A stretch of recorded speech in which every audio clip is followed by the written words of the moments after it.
It was supposed to be just another summer night in Henderson County, Texas. The kind of night where the air smells like pine sap and old secrets. But, buried beneath a wishing well in a sleepy backyard, was a husband. And not far from him, another body. Another man Betty Lou Beets had once sworn to love. Some women collect cookbooks. Betty collected corpses. This is the story of charm, betrayal, and the backyard where Texas found its most infamous black widow.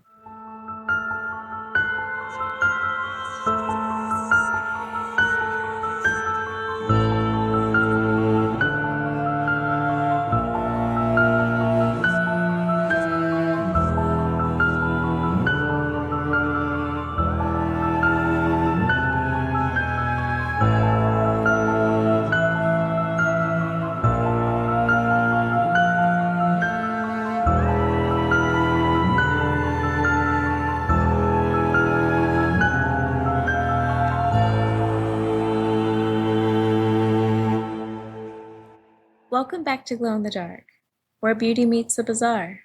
If you're new here, I'm Destiny, solo storyteller, midnight researcher, and tonight, your voice in the dark corners of Henderson County. And tonight's case? It feels personal because we're staying close to home with a case that unraveled itself in Henderson County, Texas. That's right, this one's practically in my backyard. So tonight's episode is just a little bonus because it was not on my schedule for season 1. Yes, I'm crazy. I already have season 1 lined out. I gotta have that organized or I'm just gonna go bonkers. Anyways, I was getting my hair done and she brought this case up to me. She was like, you should really cover this on your podcast. And I was like, girl, I don't know what you're talking about. I don't know anything about this. So, while we're in the middle of hair color, I started looking it up and I was like, oh, let me just add some stuff to the notes section of my phone and research this later. And now, here we are. So thank her for this one. Betty Lou Beets was born on March 12, 1937 in North Carolina. She would eventually marry 6 times. But it's not the weddings that people remember. It's what she buried. Betty Lou's childhood was the kind that leaves bruises on the inside. She was partially deaf from a case of the measles at the age of 3, and by her own account, she was sexually abused by her father starting at the age of 5. By age 15, she married her first husband, Robert Franklin Branson. They had 6 children, and Betty's life quickly became a loop of domestic instability, physical violence, and alcoholism. Some of her late husbands would beat her. But the question that lingers is, did Betty just take it or take revenge? She moved to Texas in the 1960s and eventually settled near Cedar Creek Lake, Henderson County. The house was small but charming. A brick patio, shade trees, and a cute little wishing well out back. What no one realized was that it wasn't wishing coins in that well. It was bones. Because when Betty planted flowers, she buried men with them. In 1983, Betty Lou Beets reported her 5th husband, Jimmy Don Beets, missing. She'd said he'd gone out fishing on Cedar Creek Lake and never came back. Authorities found his abandoned boat, his fishing license. They assumed he drowned. Case closed? Not quite. Betty collected on his life insurance, and a few years passed quietly. But what no one knew was that Jimmy Don was actually buried beneath the wishing well, shot dead, covered in concrete, and the entire drowning story? Fabricated. And he wasn't the only one.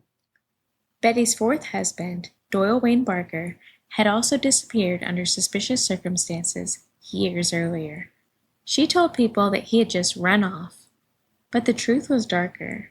He was buried near the garage. 2 husbands, 2 graves, 1 backyard. Talk about overwatering your relationships. Yeah, let's just not talk things out. I'm just going to shoot you.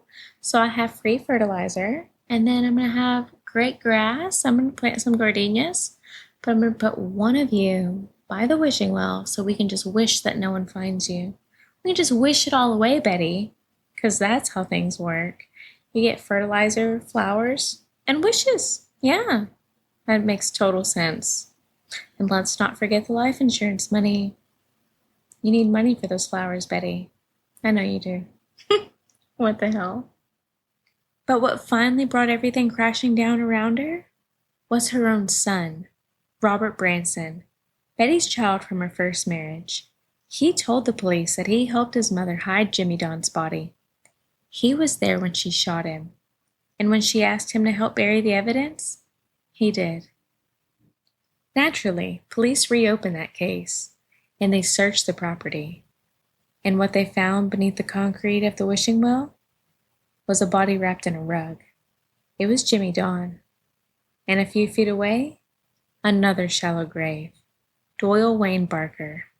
Both had been shot with the same .38 caliber pistol. That backyard held more than roots. It held the truth, and Betty Lou Beets was finally about to answer for it. By the time Betty Lou Beets was arrested in 1985, her backyard had become a crime scene straight out of Southern folklore. Investigators found 2 bodies. Both men had been her husbands. Both had been shot. And both were right there, in plain sight, hidden in soil, beneath cement, beside the patio furniture. And let's not forget the gardenias. If Betty had committed these murders today, the crime scene techs would have tested the soil immediately. And you know what they would have found? Do you remember from episode 1? It's the VOCs, the volatile organic compounds. It's the chemical language of death, which I just find absolutely nifty that they can test for that.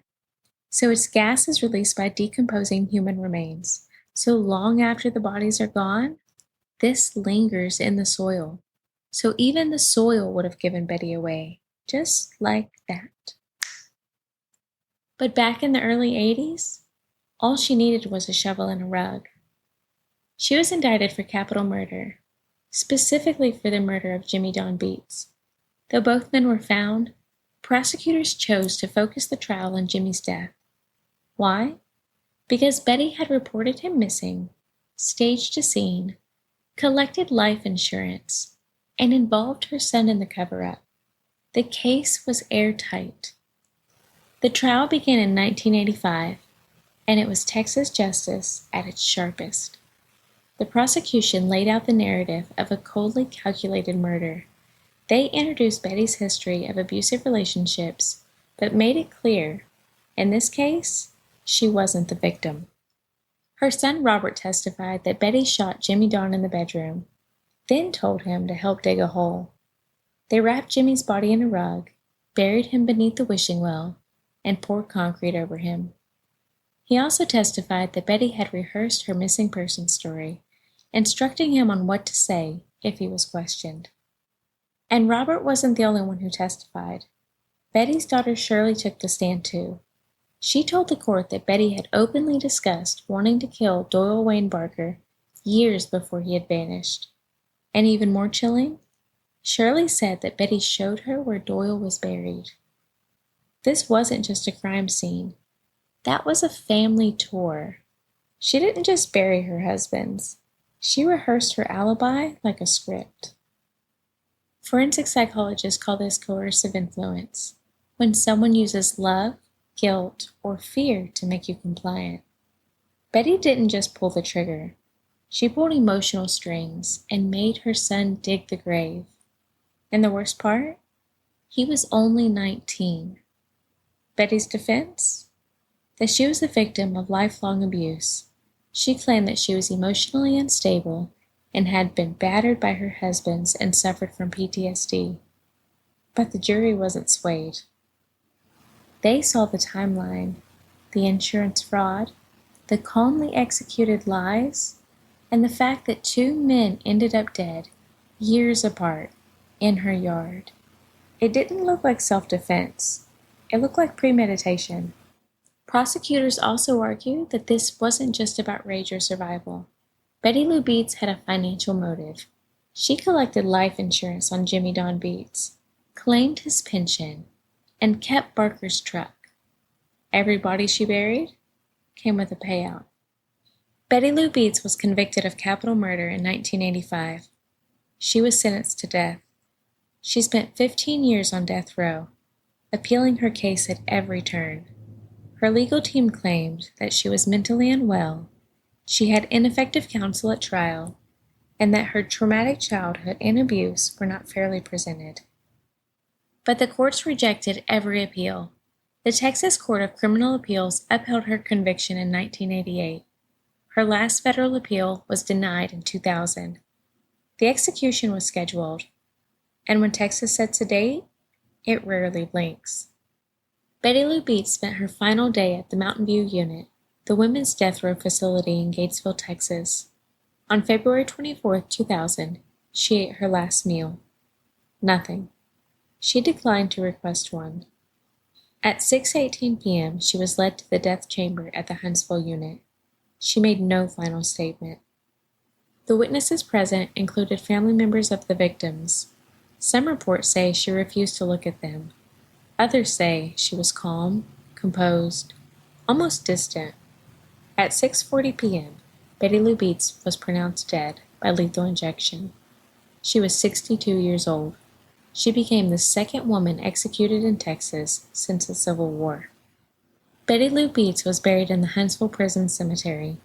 No headstone, just a plot number. The woman who planted death in her yard now lies in unmarked ground. The Tyler Morning Telegraph printed a short headline the next morning. Betty Lou Beets executed after 15 years. Wishing well revealed more than water.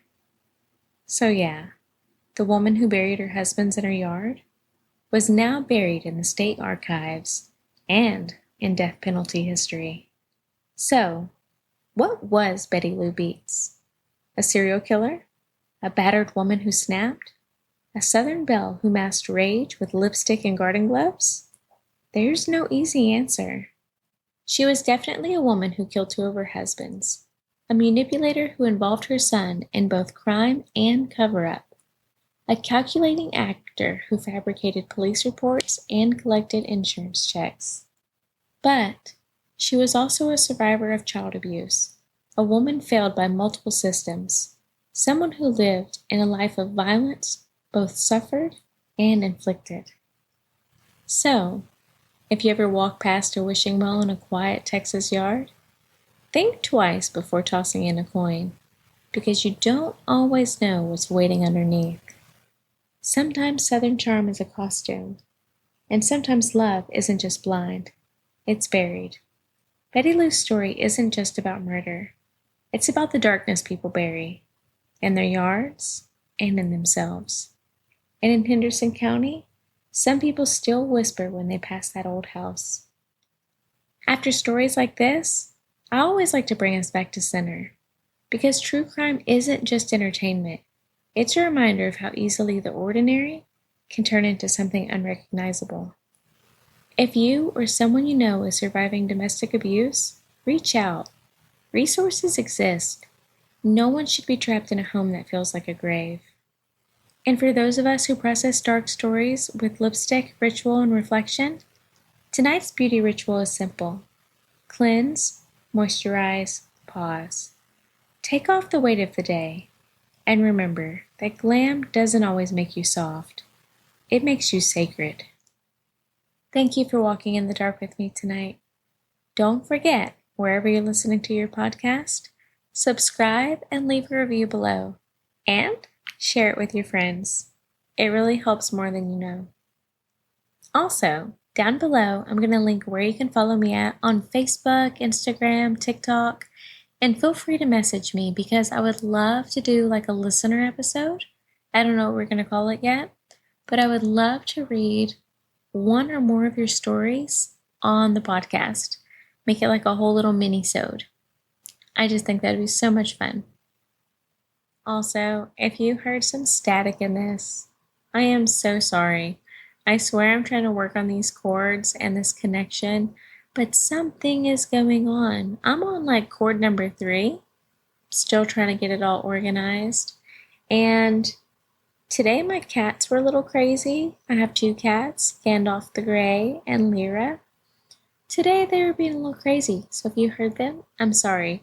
But truly, I really apologize for the static. I am trying to get that under wraps. I'm trying to get it all gone. I do not want this to ruin anything.